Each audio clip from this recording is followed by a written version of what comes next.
friends. Now this coming couple of weeks, what we are going to do is we are going to have an interactive session, like question answers. So you might have gone to many schools, or you might have gone to certain colleges. You might have gone to some corporate offices. So what were the challenges you faced? And what was your experience? What did you learn? So those experiences, which is valuable, you can share. Or in general, if you have any questions. So far, whatever we have discussed, whatever the assignments you have done, if you have any questions, so it will be more of an interactive session all the coming weeks, so that your questions will be directly answered and your question will be useful for other people as well. And your questions will be based only on TOT area. Your questions will not be a general questions about any concept. Your questions will not be any questions related to any concept. Your questions will be from a teacher perspective, not from a student perspective. So all the questions you should ask is from a teacher trainee perspective. You are getting trained as a teacher. So from that perspective, you should ask the questions. Any practical difficulties you face, any bottlenecks, you can ask these kind of questions. If you have any important questions, you can raise your hands. Namaste, sir. I'm Anupama from Bangalore. I had been to few of the corporate sections, and I had been to the school. Actually, there was a kid who asked me that I am a meditator, but when I meditate, my eyes suddenly open and my body simply moves a lot when I'm meditating. What should I do? Otherwise, also, the body moves a lot when the kid is meditating, it seems. So, what could be the reason? So if the body is moving in meditation, naturally it is moving, it is perfectly fine. No need to worry about it. Okay. So if it is really troubling them, disturbing them, they can get back to the still posture. But if it is moving on its own, they don't need to worry about it. Yeah. So if it is little too much of a disturbance, they can consciously bring back to the still posture.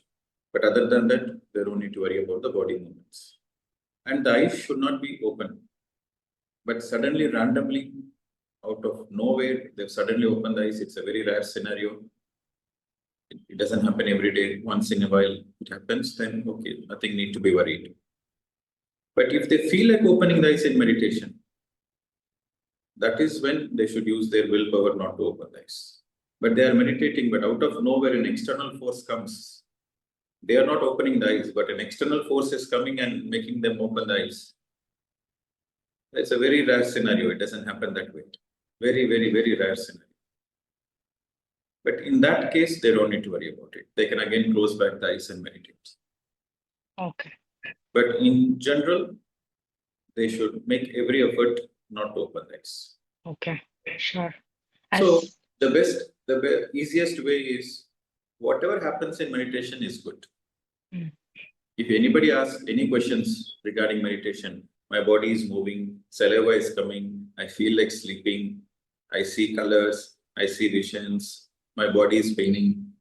So many experiences they might say. So the common answer is whatever happens in meditation is perfect. No need to worry about it. Okay. Their only job is to make sure not to open the eyes and they are sincere. That's all. Okay. Sure, sir. I had one other question as a TOT member, if that is okay, please. Yeah. Sir, now going ahead, we would be represented more as a BEHF teachers, and as a member, the person who would be representing BEHF, I was more kind of got into a mode where such questions come in, and what if my knowledge is not enough to answer the question? You got sufficient knowledge. Already you have sufficient knowledge. That's why I said anything which happens in meditation is natural. So that is sufficient knowledge to answer any kind of question, meditation related question. And see, don't worry now. You are still in the theory stage. There is still more practicals are going to come, and you will be attending, you will be teaching more and more. The more you teach, the more you get confidence, right? Okay. So you don't need to worry about that part. Sure, sir. Thank you. You cannot be a great cook overnight, right? You have to do a lot of practice. Practice makes a man or woman perfect. Yeah. So that is why we have given that project work to go and teach, right? So the second set of project will also is going to start. That I will announce, because the first set of project you went and did the practical teaching. So the second set of teaching is also going to come very soon. Okay. Okay, so that will be the assignment for the next week. So that will give you more confidence. Sure. So the last week's assignment is more of mauna and mindfulness, connecting with nature. So the next week of assignment is you have to go and put all your time and effort in teaching. Like what you have done in the past, you are going to repeat again. Approach your family members, approach your friends. It's like a follow-up session. You went and taught in particular schools or friends, a group of people. Now it's a follow-up session. So the next week assignment is a follow-up session of teaching to the same people, right? So the next week assignment is all practical teaching. So you have 7 days in 1 week. So in that 7 days, make as much efforts as possible to reach out to as many people as possible. It can be follow-up session, or it can be reaching out to new community, new people. It's all up to you. But the reason for this assignment is for you to get more exposure. Sure. Okay. So you don't need to worry. You don't need to worry about it. You teach few times and you'll be confident. Sure, sir. Thank you. Practice is important. Practice makes man or woman perfect. Still, we have few more months, and you'll be coming to the physical retreat also at some point of time. So that will give you more confidence. So just trust the process. Don't be concerned. I will never give you a certificate if somebody is not prepared. I will never give anybody a certificate if I feel they are not prepared. And if I'm giving a certificate, that means they are capable. So that is my job to worry about whether the person is capable or not. So you don't worry. You trust the process and go forward. Sure, sir. Thank you. Okay. So next question is Deepa Joshi. Looks like there is some internet issue in Pradeep sir's side. So I request participants who ever want to share something, your experience about TOT session. It might be about TOT session or your teaching experience. You can. So Deepa ma'am, would you like to share your experience? So that experience is really very nice. And now all the sessions will come as a teaching. So I'm waiting for that assignment again to meet the people. So that's why I have questions. Shall I ask this question you also? Or regarding the teaching session? I can say that all the 4 habits which we have received on the first class, that reading the books, listening to the videos, that meditation, yoga, and nature. So that is the part of my life. So I think I may be possible do this thing after 19th October also. So I request that if possible, give assignment every week apart from the teaching. Otherwise, I think I'm not will be track on that all the reading and everything. So that 5 books is fantastic. Still 5 books are left for me. So, but I will try my best. If we will get the assignment. So thank you very much. It is nice to get this, this kind of request from participant side. Actually, Pradeep sir also wanted to continue this weekly assignment. And now being a participant, you're asking for this assignment, weekly assignment. It shows your sincerity. That's really nice. I appreciate it, ma'am. It is motivation for us. Otherwise, there is no motivation to read that half an hour or 1 hour per day. And all the books in the list, these all are amazing. As of now, I'm reading that Journey of Souls. That is completely new topic. So I think other 4 books also will be new for me. So I would like to have this as a part of assignment in coming weeks also. Thank you, ma'am. That's wonderful.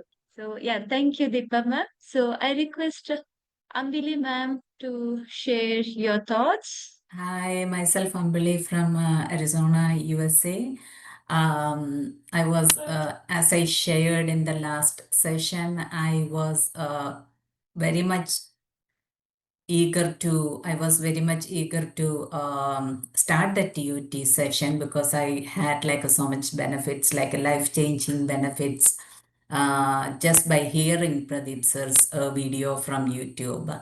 So to start it in a systematic way and to get a direct contact with the sir was like so much encouraging, and I was so motivated.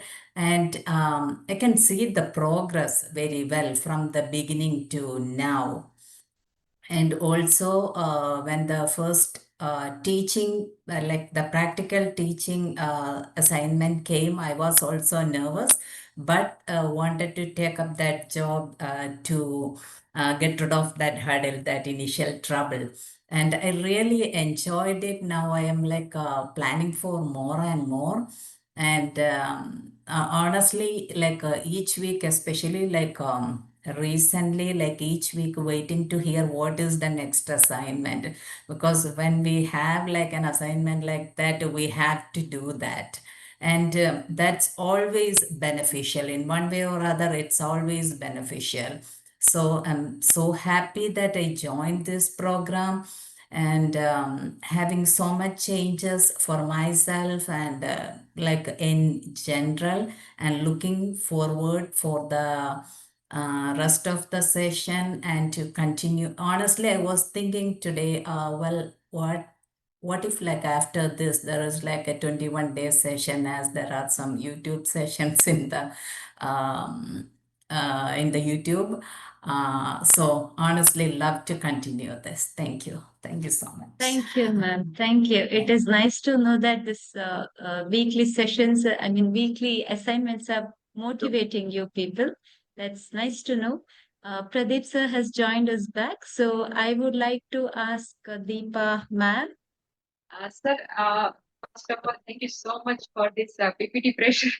So I have prepared three PPT, three with that same thing is going on. Every time the topic is going to change. So thank you so much for new learning for me and for everyone else. Sir, my question is that when we go for teaching, they will give us 30 to 40 minutes. Anywhere in school and our community schools, either it is their break time in offices, so they will give maximum 40 minutes. In that 40 minutes, how much we can take as a meditation, how much as for our talk, and how much we can take as a question. That is my question. Okay. When you have less time, the best way is to make them sit in meditation. First you say, okay, let us start the session with few minutes of relaxation, and make them close the eyes and observe the breath. So that is the very meditation.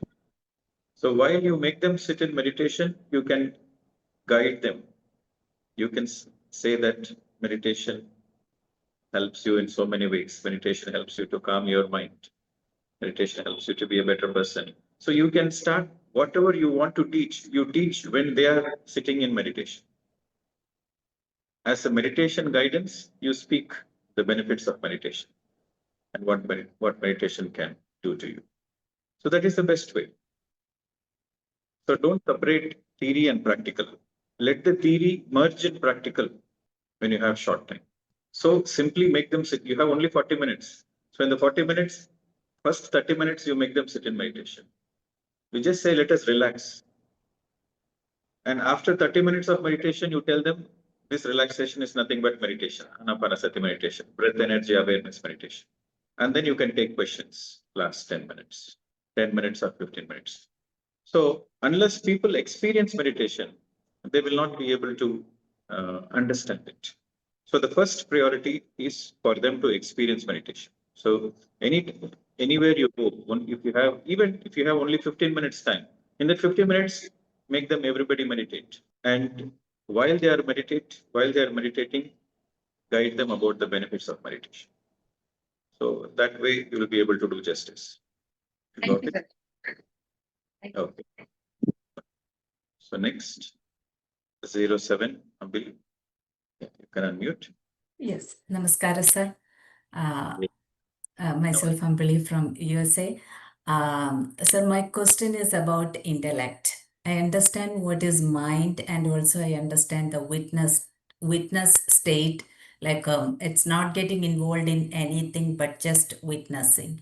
But when the mind is like active, something that says, see, the mind is working now, you better get back to the witness state and just don't get involved with it. What faculty is that from?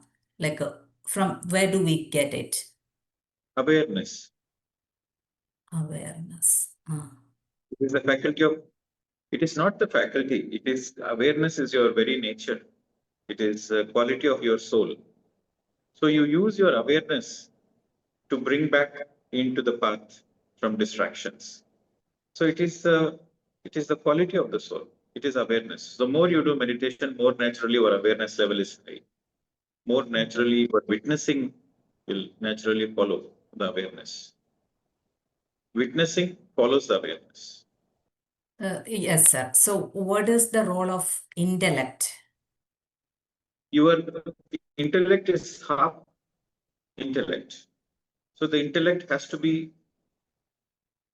educated, controlled along with the mind. Mind and intellect both has to be controlled. Breath, through your breath, both your mind and intellect, both has to be controlled. Because half intellect is always dangerous. Suppose you have taken 100 lifetimes, you have an intellect of 100 lifetimes. You have taken 200 lifetimes, you have an intellect of 200 lifetimes, experiences. Suppose if you have taken 400 lifetimes, you have the intellect of 400 lifetimes of experiences. What is intellect? Intellect is nothing but your distilled essence of all your experiences of all your past lives, including the current life. All your experiences, the distilled essence of all your experiences is nothing but your intellect. So your intellect is always incomplete. Intellect doesn't give you the complete picture. Intellect gives you certain understanding of life, but intellect doesn't give you the complete understanding of life. Stillness gives you the complete understanding of life. Emptiness gives you the complete understanding of life. Witnessing gives you the complete understanding of life. So the mind and intellect, they think they know everything. The mind and intellect will confuse you, will try to confuse you. So you should put aside the mind and intellect while you are in the inner journey. In the outer journey, in the physical journey, mind and intellect plays a very important role. In your physical journey, your mind and intellect plays a very, very important role. You use your mind, you use your intellect to navigate your life, physical life. But you put aside your mind, you put aside your intellect for self-realization. For example, you might have practiced some different kinds of meditation. You might have practiced 3-4 kinds of meditation. And with your own experience, you know every technique of meditation is giving you certain benefits. So now you have come to the Anapanasati meditation, the breath observation, the breath energy meditation. Now your intellect says all meditations are good. Because you have practiced all and you've got some benefit, your intellect says all meditations are good. And that motivates you to think, no, I will do that technique also, this technique also, this technique also. Because everything is good, so I want the best of everything, so I will practice everything. That is what your intellect says. But when you follow your intellect, it will confuse your life. When you do more than 3-4 techniques of meditation in any given day, it will confuse your life. So that's where you have to refer to the truth. The truth is, yes, you have practiced other techniques of meditation, but choose one. What is good, better, best? You choose your good, better, best, select one, choose one, and follow that path. So if you follow many paths, it will confuse you.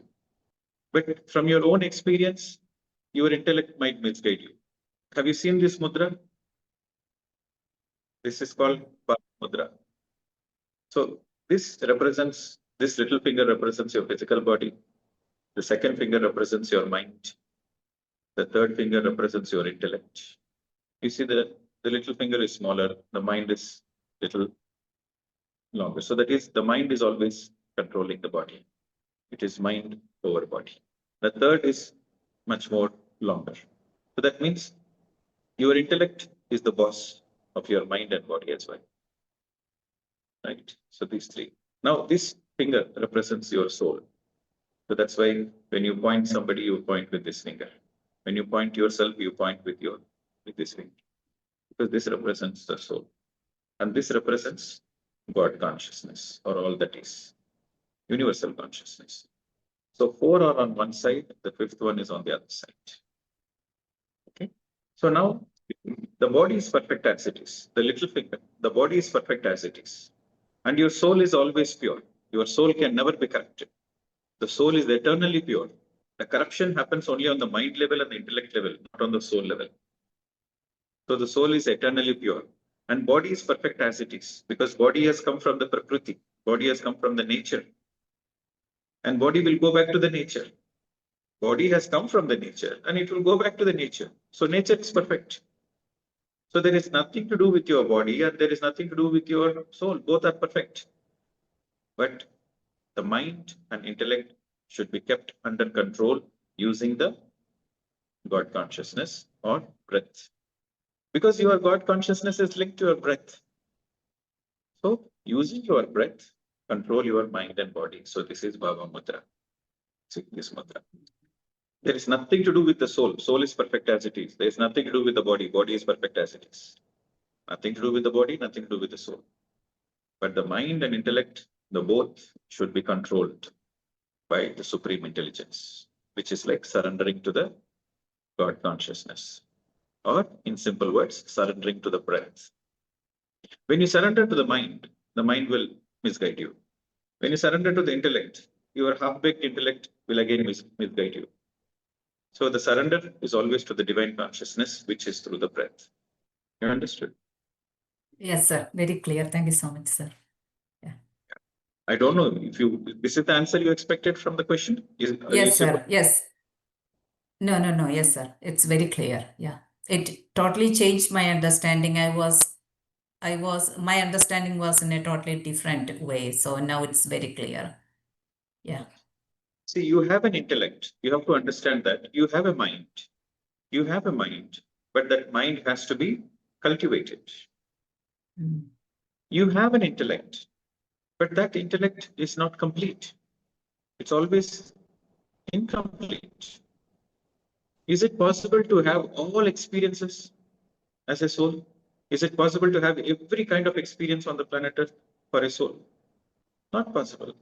No.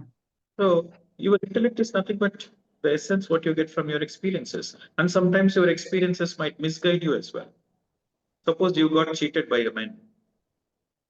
Not once, not twice, not thrice, not 4 times, 5 times you got cheated by a man. Now your experience is men are cheaters, as an example. So because you got cheated 5 times from different men, so you think all men are cheaters. Because that is what is your experience. So your experience might misguide you as well. But actually, not all men are cheaters. The truth is, men and women are just the aspect of the same soul. Every person has a masculine and every person has a feminine. What you are inside, you attract that outside. Nothing to do with the other person, something to do with you. That is the truth. Everybody is a mirror reflection. So only a person who has the highest level of understanding will not blame others, will not judge others. But your limited experience will make you to judge others. Suppose you are from a joint family. Your uncles or aunts have cheated your parents for the money. So you will conclude that all joint families are bad. Because of your own experience, you will conclude wrong things. So that is why the intellect is misguiding you. The intellect is dangerous. The intellect has to be under control. You have an experience that is a valuable experience, but that is not the complete truth. That is half truth. Your intellect presents half truth, not complete truth. And half truths are always dangerous. So that's why it has to be controlled. Okay. Okay, sir. Okay, sir. I didn't know intellect will also get affected by like our previous experiences. I was always considering that as a sorry, good positive faculty which guide us in the proper way. But now it's like a new understanding. Thank you so much, sir. Yes. Remember this point. Your guidance is always from your soul. Your guidance is always from your soul, and you will experience your soul. You will get the guidance from your soul only in a complete empty state, empty mind state, in complete surrender, in complete stillness. Okay. The correct guidance you will get only in complete stillness, complete emptiness. In the complete emptiness, there is everything. So that is a paradox. So until you reach that level, everybody is eventually going to reach that level. Everybody who is born on the planet Earth is definitely going to get enlightened sooner or later, either in this lifetime or after 100 lifetimes. Every single person is going to get enlightened for sure. So until you reach that level, your mind and intellect should be in control, or else this mind and intellect will misguide you. Okay, sir. Thank you, sir. Yeah, Namaskar, sir. My name is Shweta. I'm from Haryana, India. Sir मेरा question ऐसे है कि अगर हमारी life में ऐसा situation आए कि हमें कोई लीगल एक्शन लेना पड़े एज पर हमारा जो अर्थ का रूल है या फिर हमारा जो जो भी हमारा लॉज कहता है नॉर्मल लॉज और एक लॉ है हमारा यूनिवर्सल लॉ जिसके अकॉर्डिंग इनजस्टिस है ही नहीं तो सर आप मेरी जर्नी में ये दोनों चीजें साथ में हैं एक तरफ मेरी स्पिरिचुअलिटी जो मैं सीख रही हूँ वो मुझे बता रही है देयर इज नो इनजस्टिस कुछ नहीं है ऐसा और एक तरफ जस्टिस के लिए लीगल फाइट करना पड़ रहा है तो सर उसमें मैं बहुत असमंजस में हूँ मुझे आपसे जानना है तो इस केस में हमें करना क्या चाहिए Okay. So I'll translate in English. So it is asking a question that there are physical laws and there are spiritual laws. And the spiritual law says there is no injustice, there was no tragedy, but the physical laws has a justice system, court and law and order. So there is a certain confusion what to follow this or follow that. So that is the confusion she has. See, it's very simple. Actually, the spiritual laws are for to see from the soul perspective. I'll give an example. Suppose somebody has robbed you. Somebody has robbed you, you lost money. So what should you do? Should you let go, say, okay, there is no injustice. Let's forget it. Why to complain to the police station? Why to take legal action? If it is meant to be, it is meant to be. If not, so what a big deal. Should it go that way? Or should it go to the police station and make a formal complaint so that the robber is catched and so that more people doesn't lose their valuable wealth? So what is the right thing to do? Now, the very simple understanding and the right understanding is when you're in the physical body, you have to follow the physical laws. But the outcome, you don't have any expectations. You don't have any expectations on the outcome and know that this is a perfect drama. So don't have any expectations on the outcome, knowing that, okay, there is no injustice whatsoever. Like physically, you will go and complain to a nearby police station. That is your duty as a citizen. You have to do it. You have to follow the law. But you have no expectations from the outcome of it. You do your duty, do your dharma, and take it out from your mind. So the spiritual laws are meant to take the things out of your mind so that you become lightweight. Do the actions physically, let go mentally. Physical laws are meant to follow in the physical body while you are in the physical body, in the physical world. So the execution, the action, you should follow the physical laws. Spiritual laws are to detox your mind, to detox your limited understanding of life. From the mental perspective, apply the spiritual laws and let go. Have the right understanding and let go of all the toxins. You got it? So both are together. Physically, good. When it comes to actions, follow the physical laws. When it comes to understanding, follow the spiritual laws. Is Okay, it? sir. Sir, I want to ask one thing related to it only. Actually मेरे brother से related ही था उनके demise के बाद अभी क्या हो रहा है कि वो मेरे ड्रीम्स में आके चीजें बता रहे हैं अपने लैपटॉप का पासवर्ड या उनका इंजस्टिस वो सब बता रहे हैं तो मेरी दोनों चीजें मिक्स हो चुकी हैं वो कहीं ना कहीं चीजें सॉर्ट करना चाह रहे हैं and I am taking action according to that. तो मुझे थोड़ा सा इस चीज में मेरी जर्नी दोनों चल रही हैं, दोनों जंग साथ में चल रही हूँ मैं। It happens together only. It's the game of life where you are a soul, you are an eternal soul, you are unlimited, you are multidimensional, you are all powerful, but you have come to the limited reality, limited 3D reality, where you are within your body. You have certain limitations. The body has its limitations, and there is so much of external factors, the social factors, emotional factors. So, in this, how you are playing your role, how you are executing your known truth, that is the exam. Both exist. As a soul, you know the truth. But when you are in the body, are you executing the truth or not? Are you living the truth or not? That is the test. And that is the fun of Yes, life. sir. I'll give you an example. We have husband-wife concept on the planet Earth. We have a boyfriend-girlfriend concept on the planet Earth. This concept doesn't exist in the higher worlds. In the higher worlds, there is no husband-wife. There is no boyfriend-girlfriend. But on the earth, husband-wife relationship exists. Boyfriend-girlfriend concept exists. And also the physical attraction exists. Even though you don't want a boyfriend or a girlfriend, the physical hormones demand it. And the emotional needs are there. So the physical needs are there, emotional needs are there, and social pressures are there. And in spite of all this understanding, you have to know that you are a soul, you are androgynous, and play the role as a wife or play the role as a husband, knowing that it is just a drama.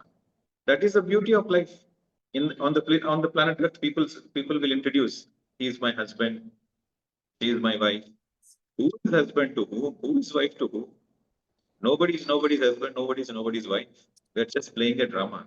So, but when you are in the physical body, you have to play the drama perfectly well. When you are in the physical body, play the drama perfectly well. But emotionally, spiritually, mentally, treat everybody as a friend. That's enlightenment. Enlightenment means internally treat everybody as a friend. Externally, play the drama. That is enlightenment. So you have to play the drama.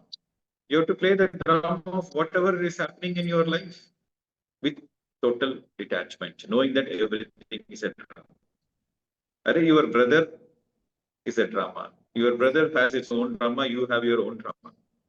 So your brother is coming in the dream, but the so-called life is nothing but a bigger dream. What you consider as life is nothing but a bigger dream. So when you see from Yes, that, sir. you get clarity. So whenever you are confused in life, so this is in general, because as a teacher, when you go out as a teacher, people will ask so many questions. So your general answer should be from the truth perspective. What is the truth perspective is, when you have a micro view, there is confusion. Micro view of life creates confusion. Macro view of life gives you clarity. Macro view means pull yourself away from the body, away from the family, away from all these 3D dimensions. Pull yourself higher and higher and higher. From the macro, go into the macro. From the micro, go into the macro. So the more you pull yourself to the higher states of consciousness, the more you have a higher viewer point, the more you have a macro view, the more the clarity of life. Okay. So Yes, sir. meditation helps you to have to graduate. Meditation helps you to give the capacity to graduate, to help you move from the micro slowly to the macro. So meditation gives you that power. Meditation gives you that energy. Meditation gives you that awareness. Meditation gives you that clarity to detach from the micro so that you can focus on the macro. You cannot Yes, sir. you cannot use your mind to navigate from micro to macro. You have to use your soul energy to navigate from micro to macro. Meditation is a tool. Reading books is a tool. Sajjana Sangatya is a tool. Guru Sangatya is a tool. So these are all the tools you use to pull yourself up, see from the macro.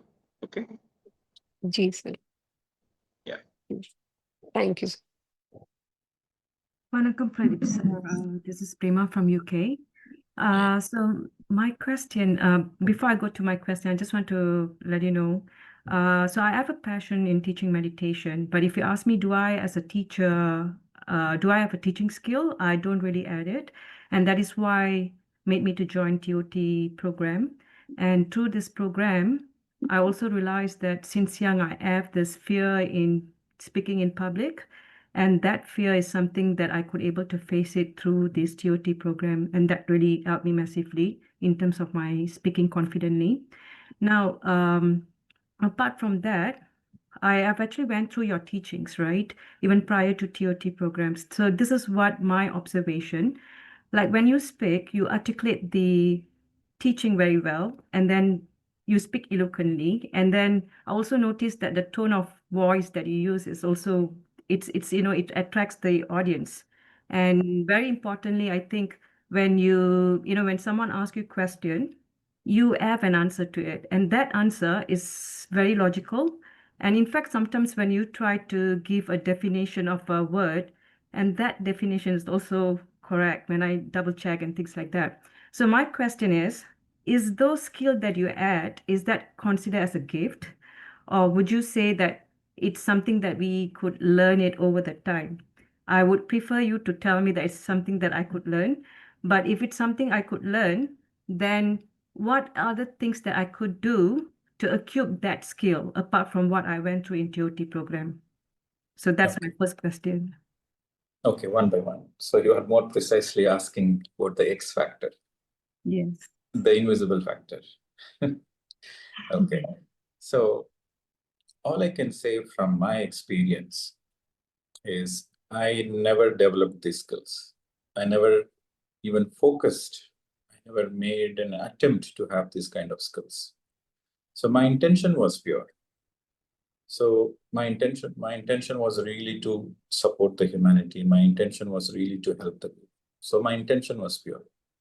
So other than that, everything came in as a gift. And when you have to understand, when I use the word gift, it's not specific to one person. So what you deserve, you get it, right? So if your intentions are pure, you deserve the gift. So when your intentions are pure, you are not alone. There is a whole invisible masters working through you. There's a lot of invisible masters working through you. Your intentions are pure. And you're not dependent on them. You're not dependent on them. When you go and teach, you're not dependent on them. You are just surrendered to the truth. And because your intentions matters, right? So I still remember my childhood days where I gave my name for elocution competition. There is a essay competition and elocution competition. And the essay competition, the names where the participants are full. So the teacher said, elocution competition is there. Who would like to join? I don't know what is the meaning of elocution. So I said, put up my hands, and I joined. So later on, I came to know that it is a speaking competition. You have to go on the stage and speak. So I put up my hands, and I was not sure. That is the first time I'm doing it. And so I went and asked my mother. They said, okay, you can choose your own topic, but the topic should be about scientists. You have to speak about a famous scientist and his discoveries and all the things. I think I was in fourth standard, grade 4.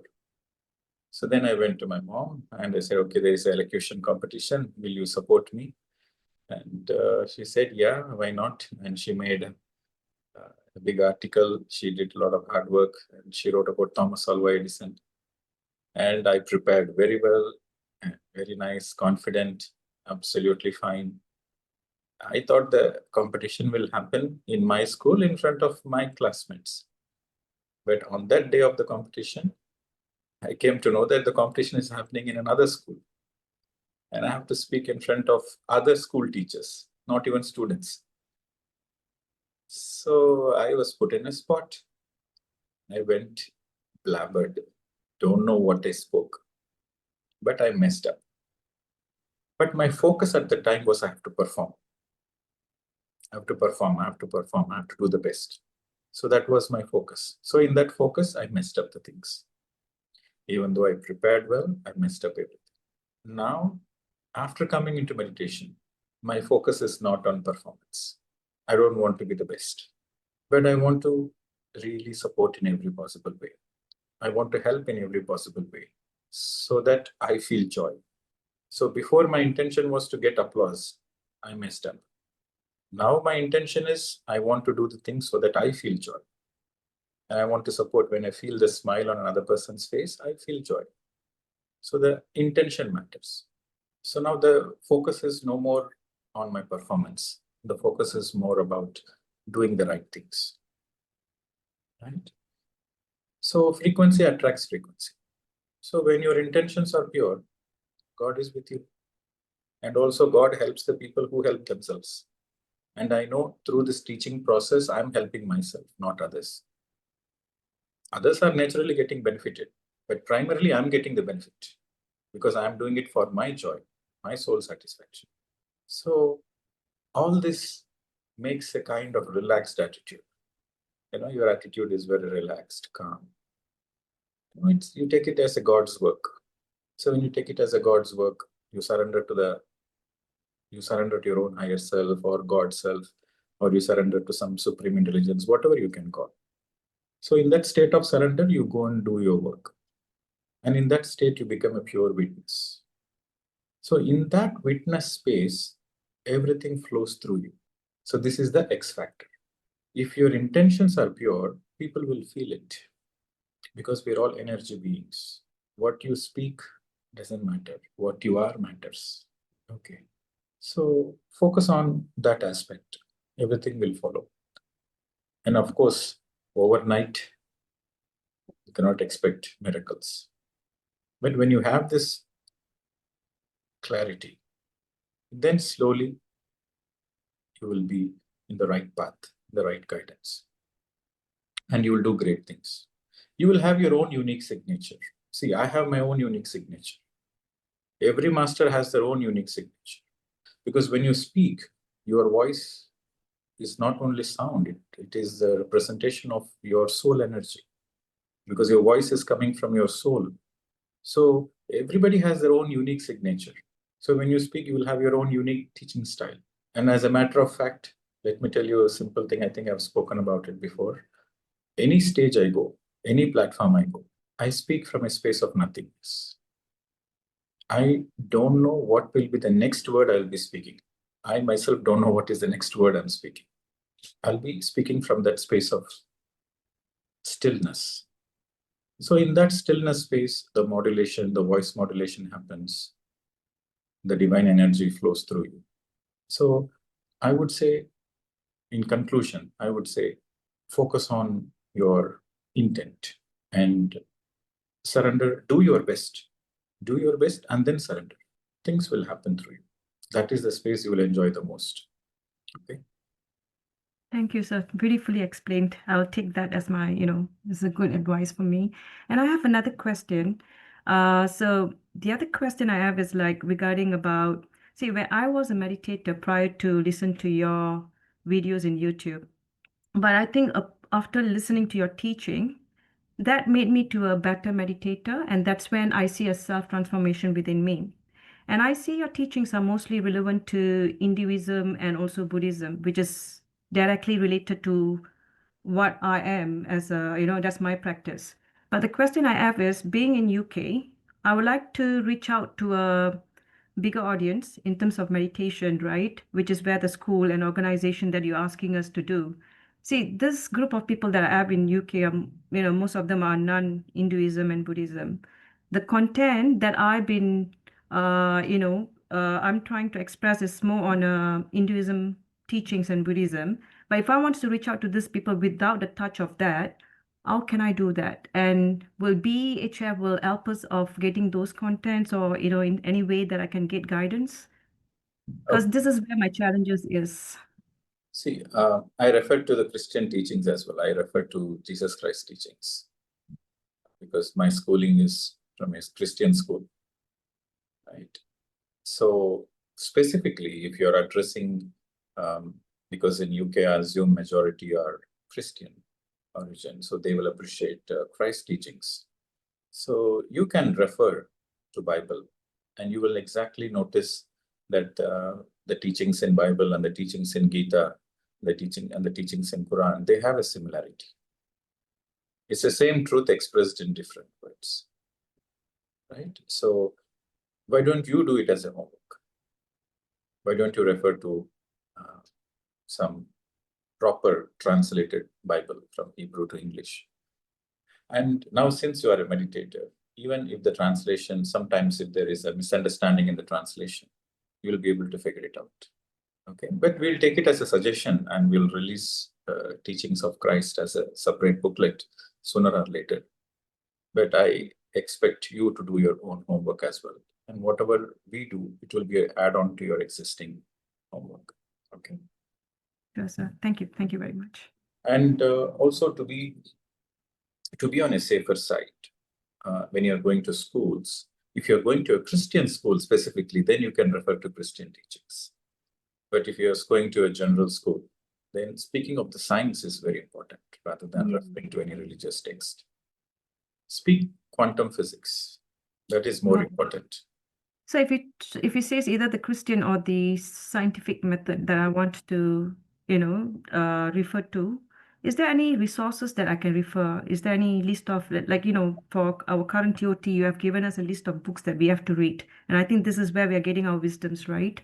And that's where we apply is when we are teaching to, to the audience that we are teaching. So when you talk about the Christian or either the scientific way, is there any reference books that we can refer to? Every book is a science only, spiritual science only. Bhagavad Gita is a great spiritual science book. So what I'm saying is, don't focus on what Krishna said, what Jesus said. Focus on the essence of it. That becomes a science. Okay, you're getting my point. Yes, sir. I noted the point. Yeah. So I'll take it further from here. Yeah. So absorb it, integrate it, and do your own little experiment. And if you're still needing some support, you can ask again. But so far, whatever the guidance you have received, you just implement it. That itself should be good enough. So next, I hope the question she asked is helpful to others as well. So next, number 86. Good evening, Pradeep ji. Yes, sir. I'm Ramesh from Visakhapatnam, teaching, sir. When I go and teach corporates and government offices, the common questions are based on health, sir, health. So how do I address when they specifically talk about cancer? So how do I address? Do I say meditation cures everything? So I need some guidance on this, sir. Okay. See, Breath Energy Health Foundation deals with health. Okay. But instead of using the word spirituality, we use the word holistic health. Okay. So why spirituality at the end of the day? Why meditation? Why spirituality? Why this spiritual science? At the end of the day, to be healthy and happy. Yes or no? The essence of spirituality is to be healthy and happy. Why you need enlightenment? What will you do after getting enlightenment? You will live a healthy and happy life. That's all. Okay. Right? So yeah, you have to say that the very teachings are health basis only. Speak about holistic health, and don't promise anything. Don't promise that this will cure cancer. If you promise, then you are in a bit of a trouble, because the health issues are dependent on their karmic baggage. Okay. Okay, so you can say the healing happens faster. That is the right way. The healing happens faster, and the self-healing happens. But whether it completely gets cured or not, it depends on how sincere they are. It depends on how sincere they are in learning their lessons, and how sincere they are applying whatever they learned in their day-to-day life. Just by meditating, illness doesn't go. You have to have the change from within. Your thought patterns has to change. Your emotions has to change. Your mindset has to change, right? So the mindset is very important. It's mind over matter. The body, the illness is on the body. Suppose if you are speaking on cancer, for example, that is on the body level, matter level. Okay. But the root cause is in the energy level. The root cause is in the energy level, and the root cause is also in the understanding of life, the mindset. So the spiritual science, the more you understand the spiritual science, the more your mindset changes to positive, and miraculous. So more your mindset changes and more you heal yourself from within. So this is the way you explain. Meditation gives you energy, meditation gives you awareness. And with energy and awareness, your mindset changes, your approach to life changes. When your approach to life changes, when your viewpoint of life changes, then your life changes, your physical health benefits. So you have to explain it in a holistic way. And the people who are listening, they appreciate science. Anybody, whether they are educated people or non-educated people, they all appreciate science. So when I say science, what I really mean is, this simple example, when you meditate, your energy level increases, your mindset changes, your understanding of life changes. Then slowly that impacts your emotions, and that impacts your energy levels, and that impacts your cells, body cells. And you can give the reference to psychosomatism. More than 90% of our illness are psychosomatic. Psyche is your mind, soma is your body. So when your psyche is rectified, your soma is also healed. So your psyche impacts your soma, your body. So this is the science. This is the modern doctors, scientists, they have proved it based on the research. So you can refer to those points. So this is the way you have to speak science. Give some reference points, give some research studies, and link the spiritual aspect with your emotional aspect and energy aspect and the physical aspect. You should have the perfect linking. When the linking is there, then people, they appreciate what you are speaking.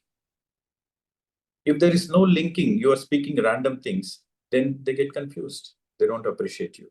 There should be a proper link of whatever you are speaking, all the topics you are speaking, every word you are speaking, there should be a link. And you should have a conclusion based on some scientific reference and also your practical experiences. So when you speak your practical experiences, when you speak your own experiences, that becomes a science again. You're not speaking some airy-fairy things. You are speaking about your own experience. This is what I refer to as science. Okay, thank you. So the cure to cancer is absolutely a possibility, provided they do the right things, provided they make efforts to change their mindset. They make efforts to understand the truth. Okay. Truth heals. Okay. Thank you, sir. Okay. Next. Yes, good evening, dear friends. Namaste, Pradeep sir.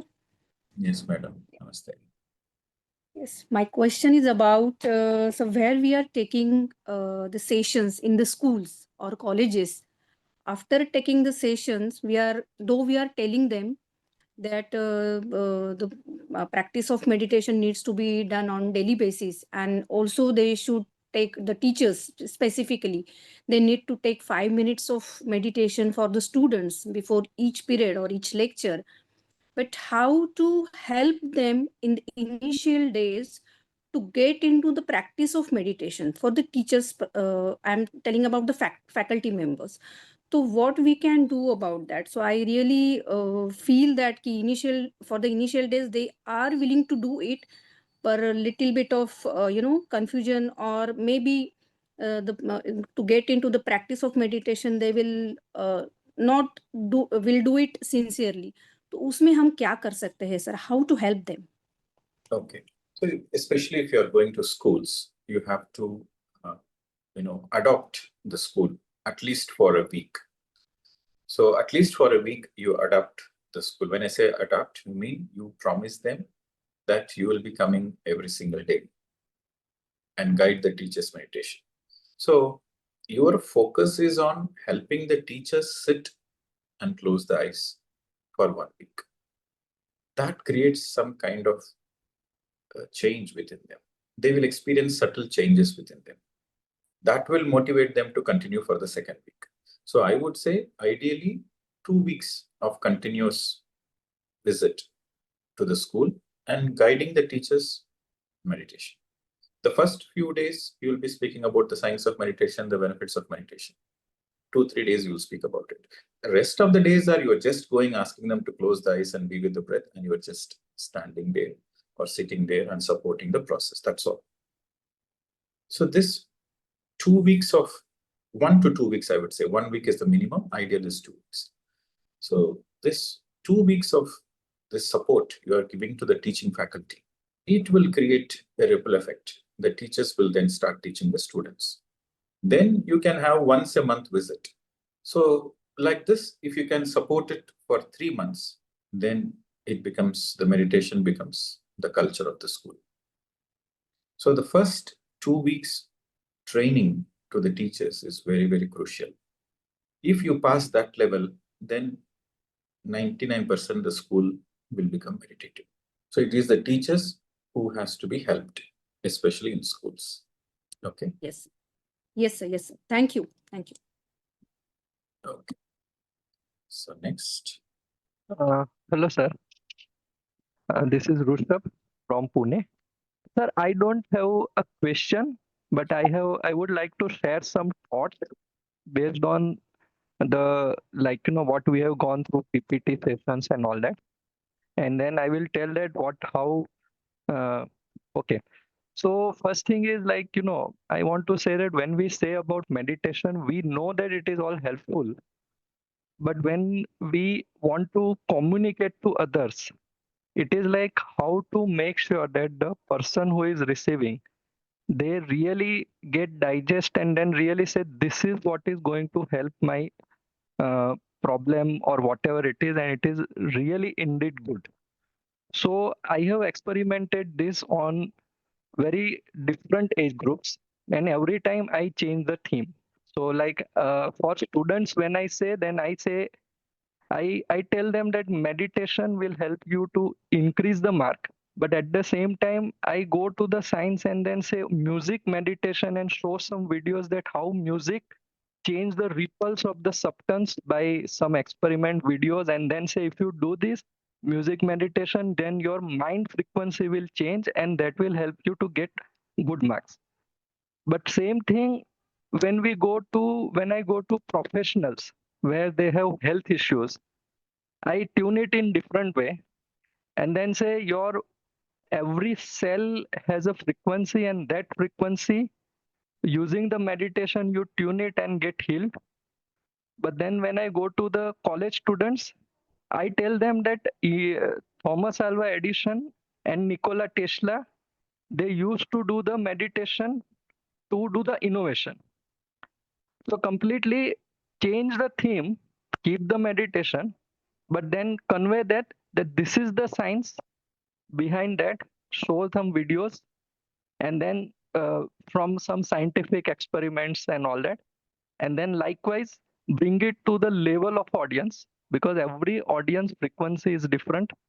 And the very matter of the fact is that meditation directly, when it is introduced, then very few are actually receiving it.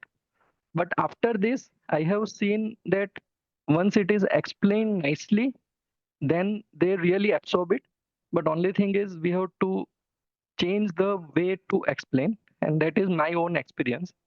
So now coming to the point that what I want to convey, that for this group of TOT, we have more than near to 200 participants. So in coming week, I think we should form a different groups on the different theme where BEHF want to really go and give the lectures. And then to the group, we have to give a different assignment that, okay, now everyone come up with a different idea that how you would explain this particular concept to a person who is not a meditator, but also see the age group and then how to explain. And likewise, if we gather all the thoughts from different people and then create our own libraries, then that will help a lot. Because if you see typically what I have been gone through, that I get not more than one chance into one school or one tuition. But if I don't make an impact over there, then I'm not going to get another chance. So for that reason, I think we should probably think little different way, more innovative, and everybody form a group and then say, okay, let's say spiritual health. Then how would you convey? Come up with thoughts, and that is where everyone can work, do the homework, and then that becomes our own repository. to refer to others, so that when we are going, then at least there is some reference material, because everybody may not be getting that easily intuitions of how to do that. Yeah, that's my little bit, like, thoughts over here, I would like to say. Thank you, sir. Okay, very good. So it's a good suggestion. We'll see how this can be practically implemented. We have to see the technical aspect of it, but we'll take the suggestion. So you are Yeah. thinking you want a stock, like the actors have a stock shots, like that. You want some stock to. Yeah. So I'll give you an example. So You got like it. there are some I got it. experiments by Japanese scientists where they show that on the rice, when certain words are continuously repeated, then it gets rotten and some effect on that. So like that, some thoughts from everyone, and then say, to explain this kind of material should be used. And when it is done collectively, then lot of thoughts will come, and that will become kind of like, handy material and thoughts to really say how to break down this into very, very ground level, so that when we explain, then our purpose is achieved. Yeah, that's what. Yeah. This is actually one of the assignments I was planning towards the end. Yeah. After this interaction is over, after officially we finish on the 19th. So from the 19th till the December 31st will be a sequence of assignments. So I was planning to give this kind of assignments like a question answer, like questions, and you'll be giving the answers, and all the answers will be shared in the group so that everybody will read all the answers. So you are somewhere suggesting the similar thing. Okay, so we'll do that. So you just need to wait few more, and this will be there. So you will have all the answers, and so we will post it without any filtering. Yeah. You will have the same point in different perspectives. Yeah. Thank you for listening. Thank you. Namaste Pradeep sir. My name is Tanvi and I'm from Canada. I have a question regarding garlic. I know that garlic increases our fear consciousness and it is said to be created by dark forces. And personally, I have experienced many changes when I stopped eating garlic from 3-4 years. But my challenge is I have been teaching meditation to my family and my friends, and some of them have chosen to stop consuming garlic, while others have continued their use of it. My question is, if a person continues to eat garlic but still practices meditation, does it affect their ability to go deeper into meditation, and what could be the possible consequences in such a case? From a scientific point of view, we have our master glands, pituitary glands, and the pineal glands. These are very soft, very sensitive tissues, very sensitive, delicate, soft tissues. So the more you eat garlic, the more the calcification of this master gland starts happening. So once this calcification starts happening, then your capacity to absorb the light, your capacity to become sensitive to subtle frequencies, your capacity to be sensitive to the subtler aspect of life is limited. So a person who is meditating and eating garlic, and a person who is meditating and who is not eating garlic, there is a difference on their sensitivity levels. So the difference is on the sensitivity levels. And when I say the sensitivity levels, it also it applies holistically. Your ability to understand life depends on your sensitivity. Okay, so some are left brain oriented, some are right brain oriented. The more sensitive you are, the more you are balanced between left and right brains. Logical people and totally spiritual people, they both are in extremes. So you need to have a perfect blend of science and spirituality, of perfect logic. Logic and magic should blend. So one should understand that logic is no different from magic and magic is no different from logic. They both are one and the same when it is fused. So that needs a very higher sensitivity to understand.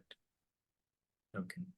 So because of this calcification of this master glands, So their ability to get into their own true sensitive potential, sensitive nature is minimized. Okay, so that's the only difference. You're getting my point? Did I answer your question? Or you're expecting something? Yes, so like if they ask me that, I mean, they are not that much strongly opposing, like they are not so much strong in leaving the garlic. They are still consuming it. So will that hinder their progress some way in the meditation? I mean, so let me give an example. If they are if they are on a soul level, if they are very highly evolved, if they are a highly evolved soul, the impact is more. So if they are a highly evolved soul, by default, they are very sensitive. So eating garlic definitely impacts them. If they are not highly evolved soul, then they don't see much of a difference. So the difference comes only when your sensitivity level increases. It is like this, electronic gadgets. There are some electronic items which are put in the satellite and it is sent to the space.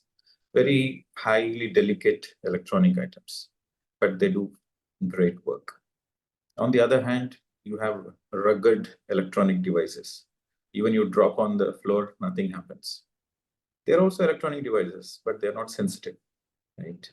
So the more a person is evolved on a soul level, they will feel the impact of garlic.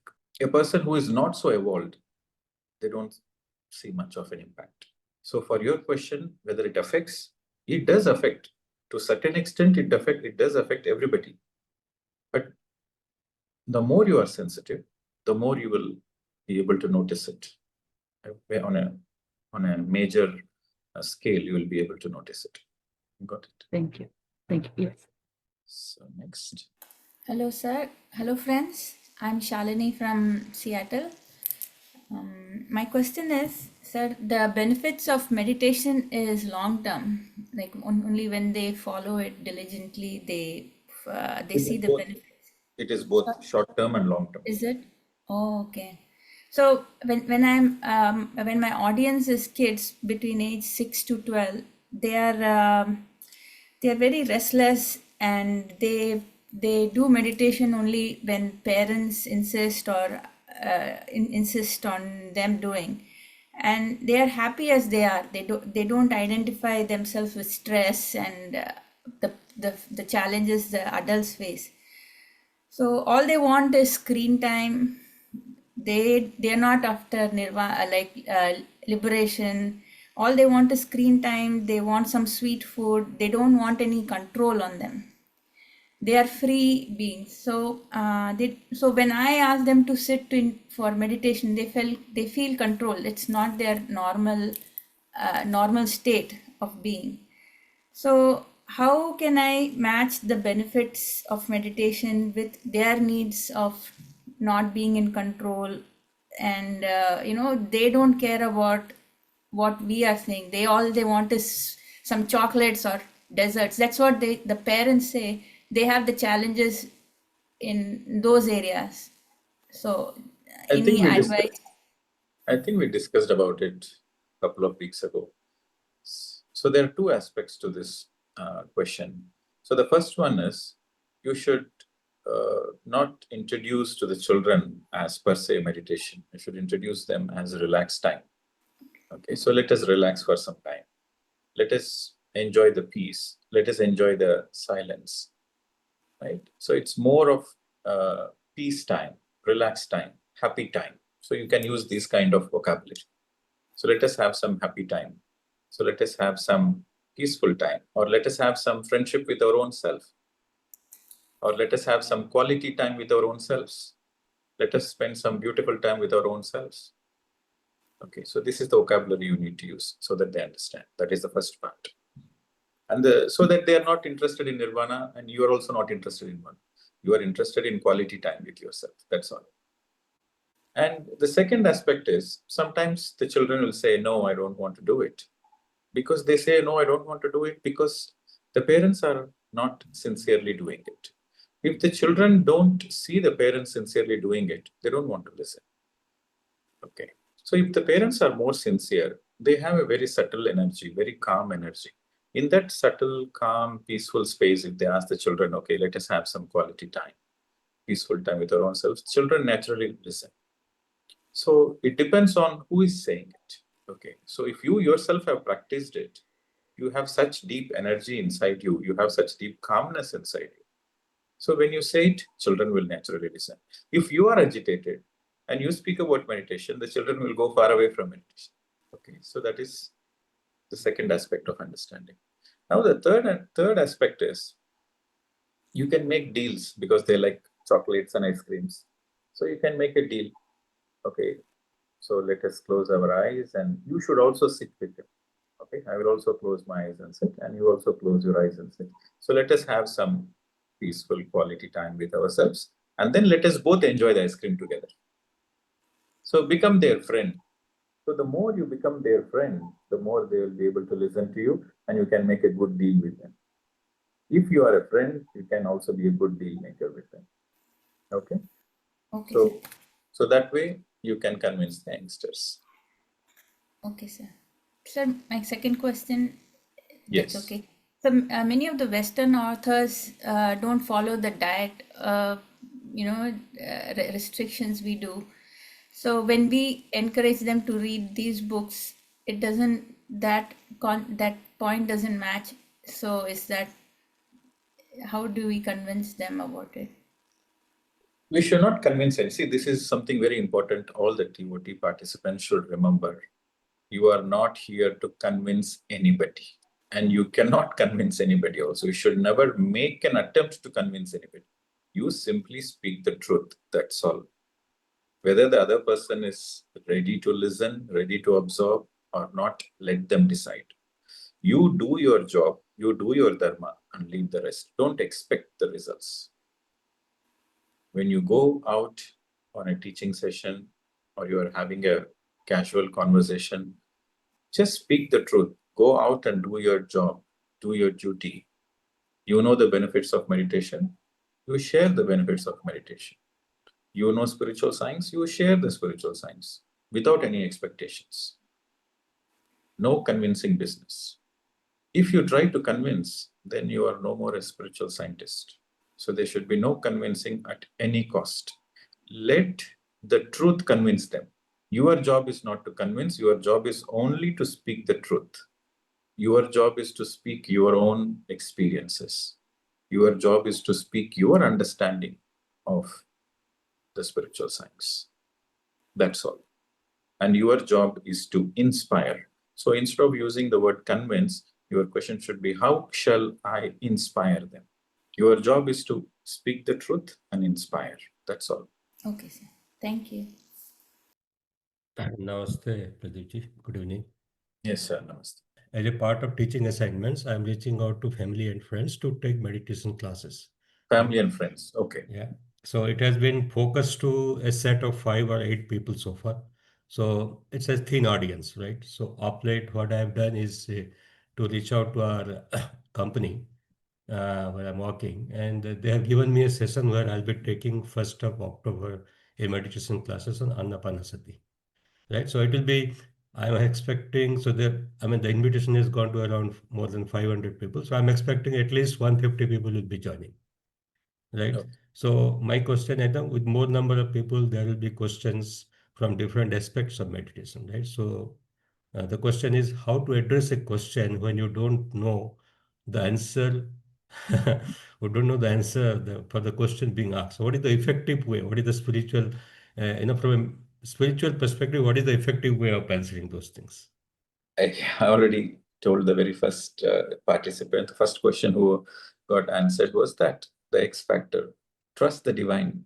In this lifetime, my first stage, right, in this lifetime, the first stage I've been projected as a teacher, the participants were 50,000, the very first session. I had no clue. It happened it happened in the year 2011. Before I was teaching to my friends and colleagues in a small group of people. And in the year 2011, Patriji asked me to come to Isaac. He said, okay, we are doing a Dhyanama Chakram in Vizag. It's a gathering of meditation seekers. So why don't you join? It will be good if you come. So he personally invited me. So I said, okay, sir, I'll come. So I took a plane from Melbourne and landed in Vizag, then refreshed myself, and then in my pajamas, I still remember I was in my pajamas and t-shirt. I went and met him. And yeah, we had breakfast together and we had a small chat. And then he made a sign to his secretary and he said, okay, take him to that. He showed some sign. He said, yes, sir. And he was taking, asked where it is. So sir smiled and said, okay, okay, you go. So I thought they are taking me to introduce some other people or something like that. And he took me onto the stage where there were more than 50,000 people. And there was an existing, some speaker was giving a lecture or something. So they asked him to stop or conclude, finish it off. And they gave the mic to me and said, you speak. I said, what is this? I was in my night dress wearing pajamas and then t-shirts and in front of so many people. Unexpected. What can I do? I have only one weapon in my hand. That weapon is surrender. So I said, okay, I'll surrender to the divine. Whatever happens, happens. So I removed myself. I removed that I out of me. Said, whatever happens, let it happen.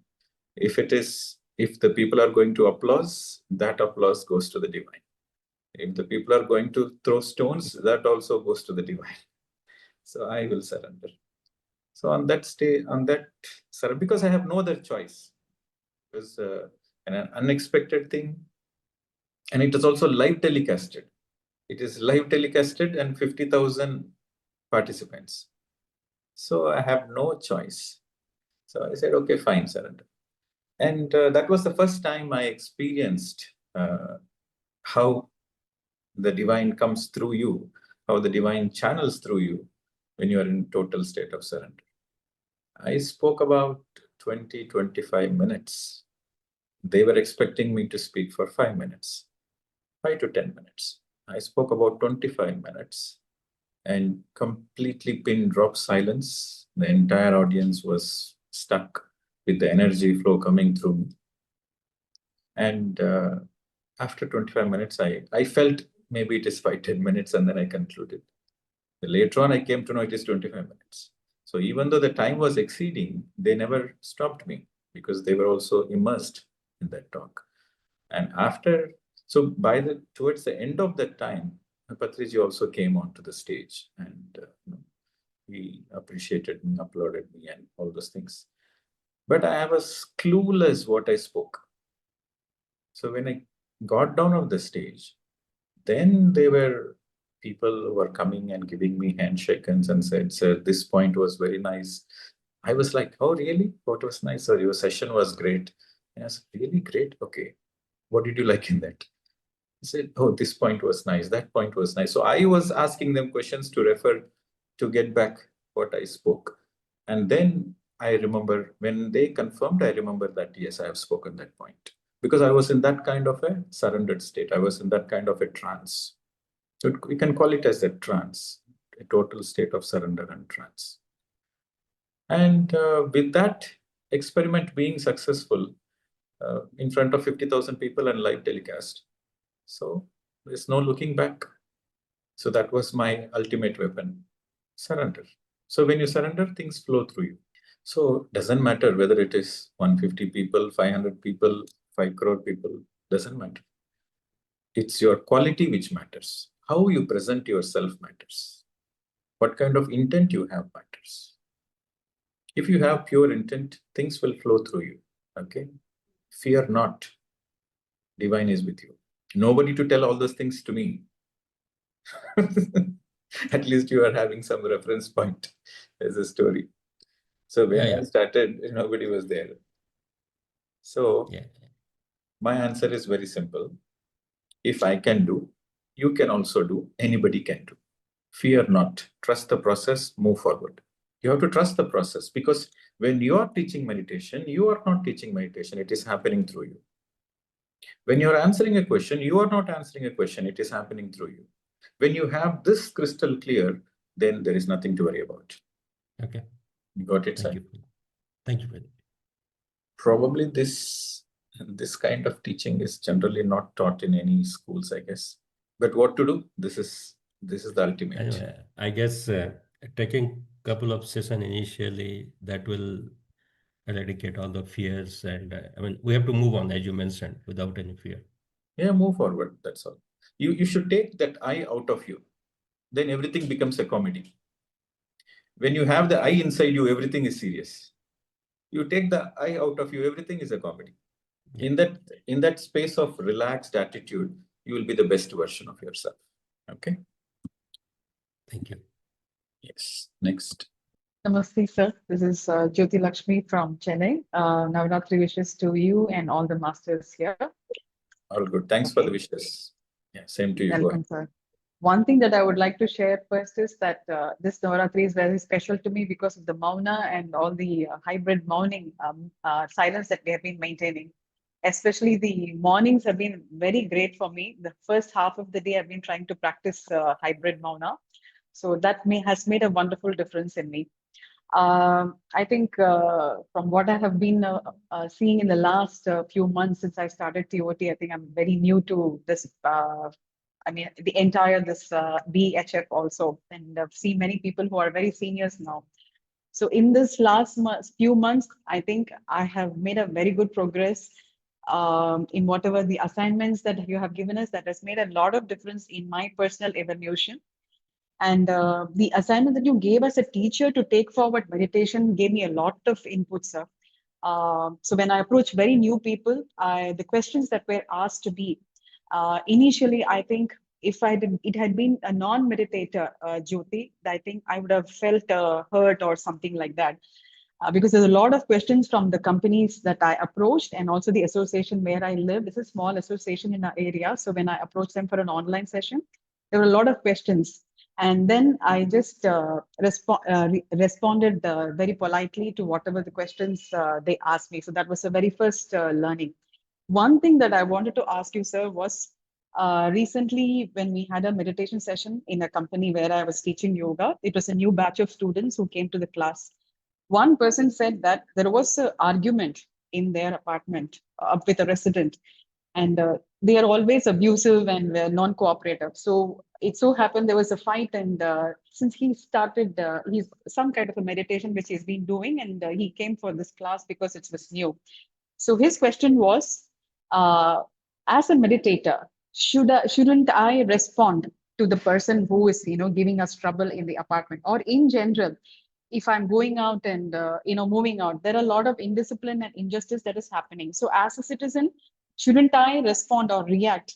Will that I mean, is that a right thing to do? So what is the duty as a meditator? How should I respond to these situations, or how should I react to these situations? So this is my question. So I told him that probably you meditate more, because I had to give him some answer. So I said, as we meditate more, probably you will get a guidance to it. So this is my question to you, sir, because I also feel at times that when there are such situations nowadays, I don't react. But then I feel, what is it that I should do actually? What should be my responsibility towards this? Okay. See, first of all, whether you are a meditator or whether you're a non-meditator, you have a certain responsibility. Just because you are a meditator, you don't have a special responsibility. You have the same responsibility. So you should let go of the tag meditator, non-meditator, let go of the tag. You are a human being, that's all. You are meditating. Meditation is a tool. So meditation is a tool which is making you a better version of yourself, that's all. Yes. Okay. So your responsibility is to keep your life happy, healthy. Right. And you have a responsibility to make sure nobody is hurt deliberately. You are not hurting anybody. Right. So that is your general responsibility for anybody, whether you're a meditator or non-meditator. Don't hurt yourself. Don't hurt others. Love yourself. Love others. Take care of yourself. Take care of others. Make friendship with yourself. Make friendship with others. This is a general responsibility for every citizen. So that rule remains the same. Okay. A regular meditator, you are well equipped to handle yourself and handle the situations around. That's all. So, but in case the other person is still not cooperating with us, or his question was this specifically because in a particular association, You don't expect cooperation. Do your part and depart. okay, Don't expect any cooperation. Why should anybody right, cooperate? You have to do your dharma. You do your part and depart and move from that place. Most of the times, the best medicine is to keep quiet. right, When yes, there is a saying, don't argue with fools. yeah, Because exactly. if you argue with fools, you become a fool. So don't argue with fools. Okay. So the moment you know that the other person is not responding, Mm. then you should keep your mouth shut. No arguments. Okay. So Yeah. keeping your mouth shut is also your dharma. If a person is responsive, if a person is receptive, then of course you can open your heart and speak. Yeah. But in spite of you opening your heart and trying to making an attempt to speak, if the other person is not responding, then keep your mouth shut. Right. That is the best thing to do. Yes.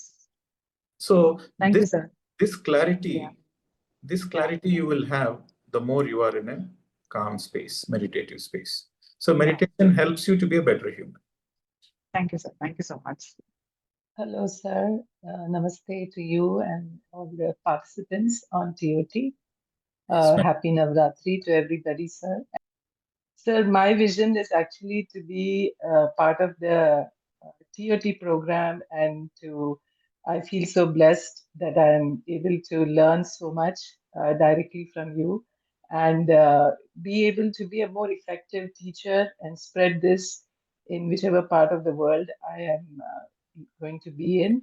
And currently, I am reaching out to communities here. On October 6th, actually, I have my first. What I mean to say is,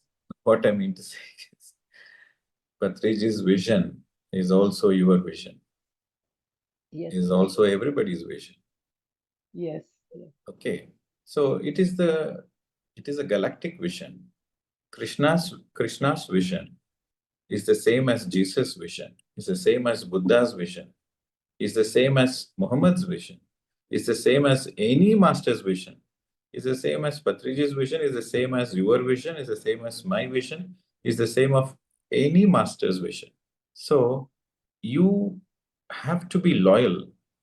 This is very important in spirituality. This is also part of the TOT program training. Your loyalty is only to the truth, not to any person, not to any organization, not to any belief, not to any sect. Your loyalty is only to the truth. And because your loyalty is to the truth, we love all the masters who have guided us in the path of truth. So your love is towards truth. Your loyalty is towards truth. Then you become a spiritual scientist. Then you become a master. Only, underline the word, only when your loyalty is towards the truth, you will become a master. If your loyalty is towards any guru or towards any individual or towards any organization or towards any sect, then you will never become a master. So thank you so much for this clarification. I have been trying to practice and internalize that I align my intentions for the universal cause and for the greater good. And I don't have any sankalpas or intentions for my personal benefit anymore. Though I came into meditation solely to heal and stay alive, actually. I was at that point. See, you have to understand. This is very important. You have to understand. Gautama Buddha, in his final days, he spoke before vacating the body. He said, I will come back to the earth after 2600 years as a Maitreya Buddha. Maitreya means friendship. Buddha is enlightened master. He is already an enlightened master. So he said, I will come back as Maitreya. Maitreya means friendly. Maitreya Buddha means friendly Buddha. So he had that capacity, Gautama Buddha had that capacity to foresee that 2600 years later, that all the planet Earth would have got into such a stage of evolution that there is no need to play the role of a master. but the role is friendship. It is through friendship you will inspire the whole world. And you see, 2,600 years ago, if you speak about friendship, then the consciousness is not evolved to understand. They said, what is friendship? There is only guru-disciple. Only guru-disciple culture exists. Where is the friendship? But Buddha himself said that I'll come back as Maitreya. So let me ask you a simple question. For a friendship to exist, for a friendship to sustain, for a friendship to develop, there should be something common in between two people. There should be something in common so that the friendship can exist, so that the friendship can sustain, so that the friendship can develop. So what is the friendship between all masters? What is that which is connecting us to Jesus Christ? What is that which is connecting us to Patriji? What is that which is connecting to every master or even every person in this TOT? It is the quest to know the truth. That is the common thing. It is the quest for liberation, liberation from all kinds of suffering. It is the quest for self-mastery. It is the quest to see a better world. It is the quest to see a happy world, healthy world. So the quest for self-realization, the quest for self-mastery, and the quest to see a beautiful world, a happy world, a healthy world, that is the common thing which is uniting all of us. So that is the common factor between every truth seeker. So when you're a truth seeker, these factors are common. So then you become a friend to a Buddha. You become a friend to a Christ consciousness. You become a friend to every enlightened master. Okay. So when you understand this, then even if Krishna comes to you, you say, hey Krishna, nice meeting you. Come, let's have a cup of tea. It's been a long time. I heard about you. Now let us have a discussion. Chai pe charcha. So that will be your attitude because you have a deep friendship with Krishna. Then Krishna is happy to come to you to have tea because you both are on the same level. But if you say, hey Krishna, Bhagavan, oh God, please bless me, I'm surrendered to you, and Krishna will never come to your house because there is nothing in common. One is pleading, one is on this level, other is on this level. Where is the common friendship? Where is the commonality? So Patriji always emphasized on friendship, and Patriji always emphasized on Maitreya, and Patriji always emphasized on being a master. But it is unfortunate that after his demise, certain things which are not in alignment is getting spread. This happens with every master.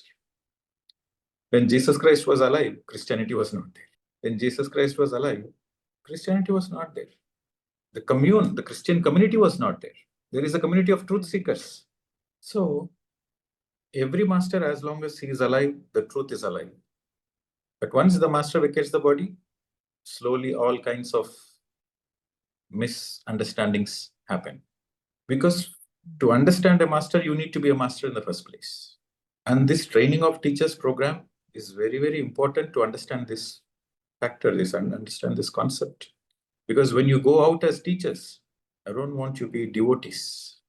I want you to be masters. I want you to be spiritual science teachers. So understanding this truth is very, very important. Yeah, this is amazing.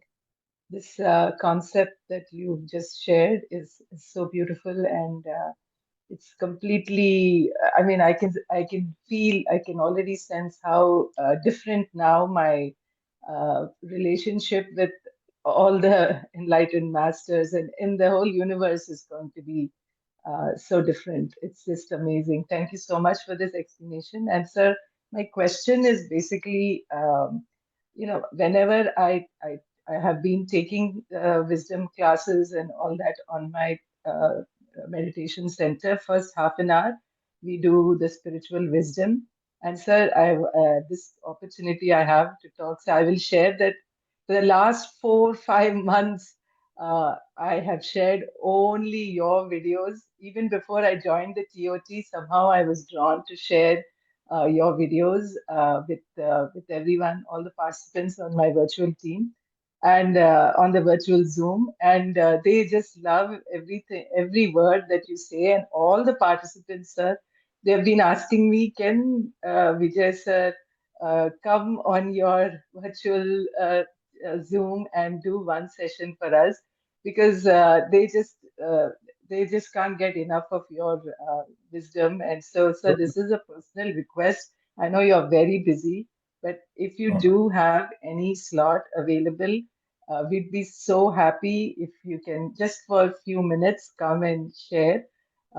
Because some of them, they are they are seniors. They are like 80-year-old people, 80-year-old seniors. And some sessions I run a few, they think you're live, and they have been chatting with me saying, "Can you ask her to speak louder? We are not able to hear." And so I had to tell them that no, sir's not here, and I am running a video. But then they are like, "Can you have him come once? We can talk to him. We want to interact with him." So this is just a request. Again, I can reach out to Good. Lalita ma'am, and if you can Sure. just come, Yes. sir, that would be such a blessing for Granted. Tattvamasee. And thank you, sir. So my question now is, Oh my God, now the question when I comes. speak, sorry, sir. Now the question comes. Okay. Sorry, sir. I don't get a chance to share all this, so I'm so excited. Other than just giving that 90-minute talk and other topics presentation, there's no Okay. way to interact with you. So this I've just grabbed this opportunity. I'm sorry to the other participants for monopolizing your time, but just one tip I need from you, sir, is I speak. I'm so excited. I love speaking and love sharing, but there is a little bit of some body language. I feel like there is some hesitation. Like even now I'm speaking with you, I have a little bit of hesitation, uh, some nervousness, or I don't know what. So sometimes I feel my body language. How do I improve that? And effectively communicate, because that hesitation is impairing my ability to communicate effectively and express what I want to with a cool mind and think before I speak. So I need some tips about how to overcome this slight hesitation Very and the simple. body language nervousness that I feel slightly. Okay. Very Thank simple. you. The answer is very simple. The solution is very simple. Just be yourself. When you are yourself, your body is in tune with you.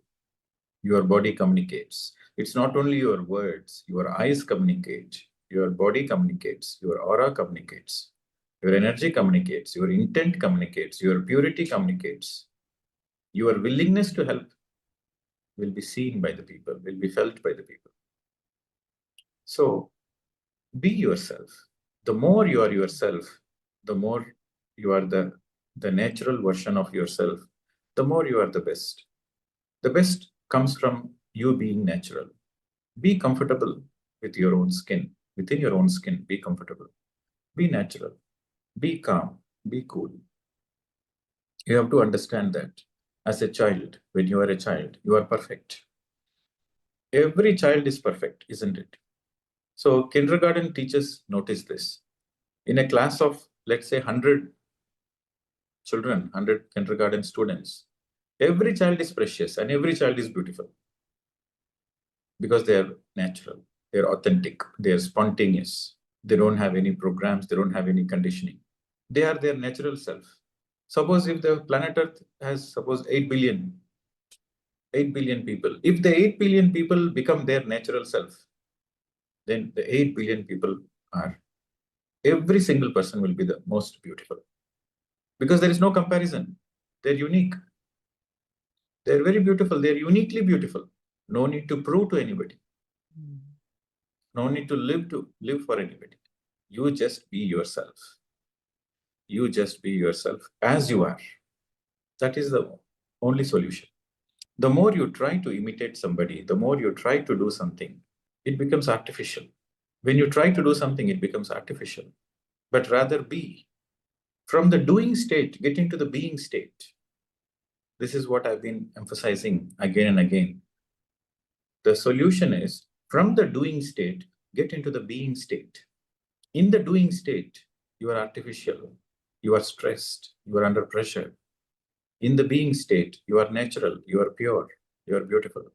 So get into the being state. Whatever needs to happen, it will happen. Whatever is meant to happen, it will happen. And what is the most beautiful will radiate through you. Okay. So getting into the being state is the goal of life, is the goal of enlightened life. Okay. You got the solution, madam? Thank you. Yes, sir. Thank you. And I also love the way you said just surrender. So I've been doing it, but maybe my surrenderance has to be more complete, saying every word has to be coming from the masters, and there is no Padma involved in this. So thank you so much. Thank you, sir. It's wonderful. Yes. I really feel so blessed I could spend few minutes talking to you, and thank you for the blessing that you'll appear on Tattvamasi. Thank you, thank you. Yeah, namaskar everyone. My name is Sita Sudi. I'm from Haryana, India. And my question is, in my self mastery journey, I often experience in meditation a deep detachment from my physical body and even from close relationship like my husband and son. While feeling very connected with peace at a soul level, sometimes this detachment becomes so strong that I don't even feel like talking to anyone and I just want to remain in silence. But later I realize I need to return to my normal life. In such moment, who is the one observing all this and what is truly happening with me? The one observing all these things is your higher self, is yourself, true self. Okay. And there are moments where you feel like keeping quiet, you don't want to speak to anybody, you don't want to speak to your family members. That is perfectly fine. And in fact, if you don't speak, your family members will appreciate. So it is perfectly fine not to speak, but you have to do your dharma. Okay. So do the cooking, clean the house. As a wife, as a mother, what you have to do your duty. And after that, keep quiet. Everybody is happy with that situation. So sometime even up to 5 meals. As I'm already underweight, in this case, what should I do to take proper care of my physical body? You are eating 5 meals a day. No, sir, I started to eat 2 meals in a day, but I feel like my body demand is almost 5 meals in a day. I'm already underweight, and my weight start decreasing by doing that. 2 meals in a day. You have to listen to your body. The more enlightened you are, the more you should be sensitive to your body. If your body is demanding 5 meals a day, then eat 5 meals a day. But be absolutely sure that your body is demanding, not your mind. So if my weight is decreasing, then I think it's a sign of my body. No, see, there is a difference. Okay. If your stomach is hungry, then you eat. But if your mind is hungry, drink water. Okay. Okay. Okay. Right. Okay. Thank you. Next. Namaste, friends, and Namaste, Pradeep sir, and I'm Madhavi from Chennai. This is just a sharing, and I dedicate this journey to you, and my gratitude to you and all the TOT team participants for such a evolution in me. Okay, there's an event that happened where I was supposed to take harmony in stillness is the heading given, and I did initially kind of PPT, and 1 hour was the slot given, and it so happened that um, I did few mentally what I should do. I just did all the homework, but when I opened the session, it all flowed through me, and I was able to complete the entire session in the given time.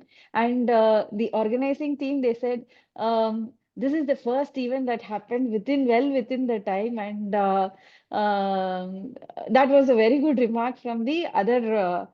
It involved 2 colleges, so it was a feedback from the other college that participants who participated. So this is the real magic of the TOT's 90-minute sessions. So everything just flowed, and where to give an example, where not to give an example, and what should be the example. It all flowed like anything, and what should be said and how to be said. It also flowed, and it was a magical experience. Thank you so much. Very, very happy for you, madam. Thank you very much. You are doing a great service. And for the participants, I think I have introduced her in the past. So she's doing great service to BEHF, and she's playing the role of a secretary in the BEHF trust, and she takes care of all the accounting and the trust documents, and she's doing everything as voluntary, as seva. Great work you're doing, madam. Now you are going to do a perfect role as a teacher. Congratulations. Thank you, thank you. And this is a gratitude to all TOT team and especially you for making us strong. Thank you Yeah, so much. yeah. Welcome. So next. Good evening, all. I'm Dipali Sagde from Pune, Maharashtra. So my question is actually I have taken session uh, in my society for about 60 plus age ladies group, and they are asking to tell more information about meditation related. So I have taken basic science of meditation and some experiences of meditation. So going further for taking sessions, what should I take for them? Means seven bodies, seven chakras, and karma related. But how should be the sequence, or only practical life related uh, session of Buddha's eightfold paths and all? How do you suggest? Okay, teach practical spirituality. Okay. So after introducing the science of meditation, your focus should be on practical spirituality. How the spiritual knowledge, how the spiritual science helps in our day-to-day life to be more healthy, to be more happy. So the practical spirituality should be the emphasis of every spiritual science teacher. It's not only for you, it's for every TOT participant. So don't focus too much on the theoretical aspect. Yes, if they ask any questions, you should have all the knowledge. You should know, you should definitely know what is the teachings of Buddha, what is the teachings of Patanjali, what is the teachings of Krishna or Jesus Christ or Muhammad. You should have some awareness on the teachings of great masters. That is fine. So if anybody asks any questions, you will be able to back up your answers with certain reference points. Okay. That is all fine. But your main focus should be on practical spirituality. People love you because you are able to impact their practical lives. Your teachings are impacting their practical lives. So then they value your teachings. And as a matter of fact, Buddha's Eightfold Path is perfect practical spirituality. Okay. Okay. Patanjali's teachings is practical spirituality. Jesus Christ's teachings is practical spirituality. Muhammad's teaching is practical spirituality. Every enlightened master's teaching is nothing but pure practical spirituality. They have spoken in their own words. Now it is your time. It is your chance to speak in your own words, through your own examples, through your own understanding, practical spirituality. Okay. Okay? Yes. Thank you. So should I tell them about karma also? Means it will come in that also, right? Karma is also practical spirituality. Yes. Yes. Yes. As you sow, so you reap. Law of Okay. cause and Yes. effect. That Yes. is practical spirituality. Yes. Yes. But what will be the sequence? Means what you will suggest? The sequence is practical spirituality. The sequence is what, see, for example, you are going into a class. Okay. So there is an age group, all are senior citizens. Yeah. So you should speak what they need the most. That is practical spirituality. Okay. If you are going to kindergarten students, you should teach what they need the most. You are going to a college. If you are going to a college and speaking about retirement benefits, they don't care about it. So going to a college student, you should speak about emotions. You should speak about career path, success path. And when you're going to a high school student, you should speak about memory power, concentration, willpower.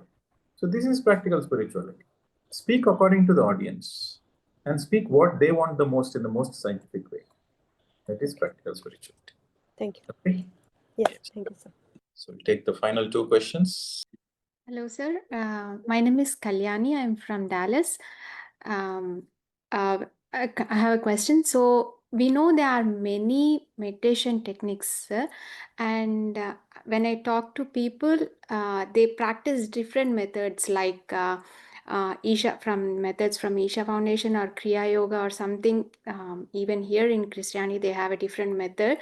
So considering that all meditation paths ultimately lead to the same truth, should we introduce Anapanasati meditation to them or allow them to continue with their current practice?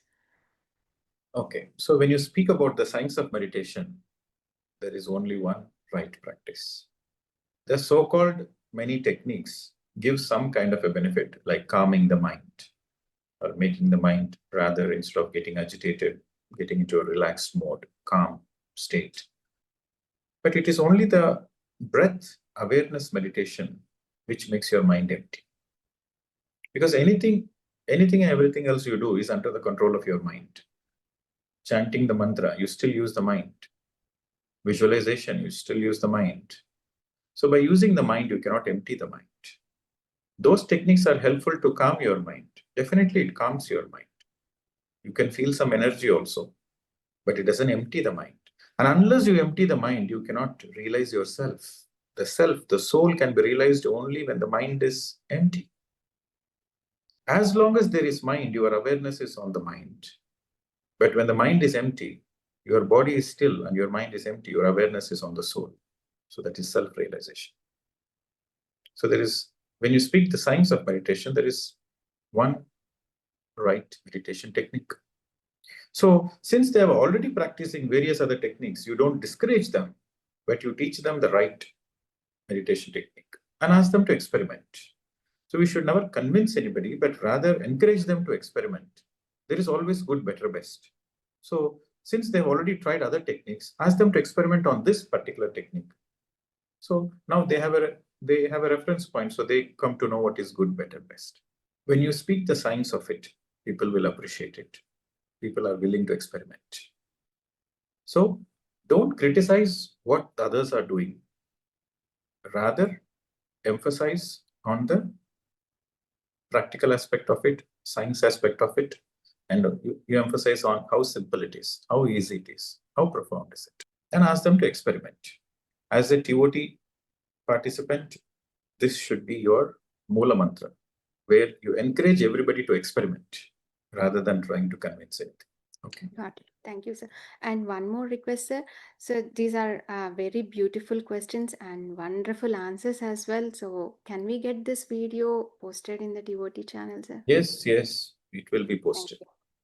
Thank you. So today's session, we will make it into small question answer kind of videos, small videos, and it will be posted probably in the YouTube for everybody to get the reference. Thank you, sir. Yeah. So take, one more question got added. This is Rajesh from Pune, India. Good evening, good morning, everybody, and happy Navratri. So we are trying for last 2 months to give the meditation to the different group audience and everything. Now we are trying to go to the corporate. The corporate being a different ways of handling. They prefer to have something data. If the data is there, they believe very easily. Because other common people, they have easily believe in you guys and they start doing activities. So are there any reference documents where we will be able to show them that after doing some meditation, people have seen these type of effects, good effects in their day-to-day life? So when you're going to corporate, okay, so focus on stress management. So the organization profile, the BEHF organization profile, so that is a sufficient document to convince that we have a track record of going to various countries, we're going to various government officials, embassies, and also we are also having a tie-up with many international organizations. So we went to United Nations as well, and we went to many organizations, we went to many universities, reputed universities, and we are doing our job in a very professional way. So that organization profile helps you to have a simple and effective introduction, number one. Number two, what the organization needs. The organization needs productivity, increase in the productivity, earning more profits, and efficiency in what they are doing. And also the employees are going through stress and stress management. And also more sick leaves are getting applied. So there is a loss in the company. the financial loss is there, and also the health risk is also there. Because of if the stress is not managed, then more and more people will eventually go into the sick leaves, the productivity reduces. So as a company, the company is concerned about profits and the well-being.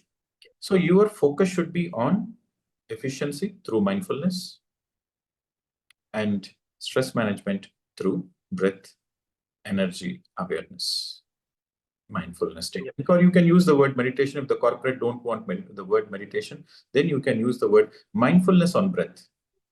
Mindfulness on breath gives you a certain ability to manage your stress. Mindfulness on your breath helps in the stress reduction, stress management. Mindfulness on the work helps you to be more efficient and productive. So you should speak this kind of a language, and you can address the workshop in those lines. Then every company wants you. We are not here to convince any company about meditation. So we should speak that language. So when you go to a school, what does the school want? Speak that language. You go to a company, what does the company want? Speak that language. The fundamental essence is meditation and mindfulness. Yep. But how you are going to see water, in whatever the vessel you pour it and freeze it, it takes that shape. You should be like water. Wherever you go, take that shape. Okay. Thank you. Thanks a lot. Yes. So take the final question. Sir, namaste, sir. Yes, madam. Last question. Yes. Sir, मुझे क्या ना older group मतलब 70+ वालों के पास में जाना है, तो मैं वहां पे कैसे स्टार्ट करूं? क्योंकि मेरा स्टार्टिंग पॉइंट होता है कि मेडिटेशन क्यों करना है, ठीक है? तो मुझे नहीं समझ में आ रहा है कि मैं वहां पे जाके कैसे ये पिच करूं। अभी वो लोग बोलते हैं इतनी सारी बीमारियां तो है ही, घर में कलेश है ही, तो मुझे पिच करना है सर, क्यों meditation? I've given the answer for the previous question. Be like a water, right? So you have to see, you have to go and feel their energies, what exactly they want in life. Ask the question, what exactly you're looking for in this age? You're looking for moksha, you're looking for good health, or you're looking for reducing your karma, or you're looking for a beautiful journey after death's journey. What exactly you're looking for? Whatever you look for, I have the solution. But first, you have to close your eyes and sit. First, close the eyes and sit for 15 minutes. Then I have all the answers, whatever you're looking for. So this should be the way you deal with it. See, some old age homes, their focus is only on health. Some people, senior citizens, their focus is this should be the final lifetime. Okay. Some old age homes, they believe in afterlife. Right? They have a very strong belief in afterlife, and they want to make sure they get a nice spot secured in the heaven. So what should they do? So different people have different requirements. And if they are from different religious backgrounds, then again, the requirements changes. So first and foremost, you should say, whatever you want, I have. I'm a supermarket. Whatever you want, I have. First, you have to close your eyes and sit. First, relax. Don't use the word meditation. First, let us relax. Use the word relax. First, let us relax. Be with the breath, relax. And after relaxation, I'll give you whatever you want. So you speak that language, then they're willing to listen to you. And make the 15 minutes to 20 minutes, 25 minutes, 30 minutes. After that, they don't want anything. They're very happy. They're very peaceful. Because for the first time, they experience stillness in the mind, calmness, and they experience energy. So they are fine. They're happy. So that is the way you begin. Nice. Thank you so much. Thank you so much. And sir, and thank you. आपने अभी previous sir को, madam को भी answer दिया, sir को answer दिया ना कि कॉर्पोरेट्स में जाके माइंडफुलनेस का आपको बोलना है. Yes. तो उसके लिए थैंक यू, क्योंकि मुझे कॉर्पोरेट्स में जाके पिच करना था ये वाला. So thank you, sir. So the word mindfulness applies universally. Okay. So mindfulness on your breath, excuse me, mindfulness on your breath helps in your physical, emotional, psychological well-being. Mindfulness on the work you do helps in productivity and efficiency. Very simple. So instead of using the word meditation, you can use the word mindfulness on breath. So I can make PPT like that only, na, sir? Mindfulness. Yes. According to the situation, according to the requirements, change accordingly. Thank you, sir. Certain Namaste. organizations, they prefer the word meditation. Certain organizations, they don't prefer the word meditation. So where there is certain reservations for the word meditation, use mindfulness on breath. So you have to flow accordingly. But you should have all the tools ready with you. So when you are going and meeting a CEO, or when you're going and meeting a manager, or when you're going and meeting a correspondent, you should be able to judge the pulse. You should be able to capture what pulse they are having. And accordingly, the words will flow. You have to remember that as a TOT participant, you are trained to be a supermarket. You have all the, you are a spiritual warrior. Like Arjuna or Karna, they have all the astras with them ready. Any kind of situation, they have that particular weapon ready. So you should be equipped with that. You should be equipped like that. Okay. And the greatest weapon is your intent to help. That energy, feel it. Okay. Okay. Thank you, sir. All right. Thank you very much, friends. So we'll see you again the next weekend. And remember, the assignment will be for the next 2 consecutive weeks. The assignment is your practical test, where you will go and teach meditation to as many people as possible, as many institutions as possible. Follow up on the old ones and try new ones both simultaneously. And don't worry about filling the time and the date. So it is not going to happen in this next 2 weeks, because the next 2 weeks, we want to keep you free and relaxed so that you can focus on your assignment. So after 2 weeks, we will release that Google Sheet where you can pick a slot and you can also select a particular title. So that will happen after 2 weeks. We have plenty of time. So right now, because we sent a list of books, recommended books, we have sent a list.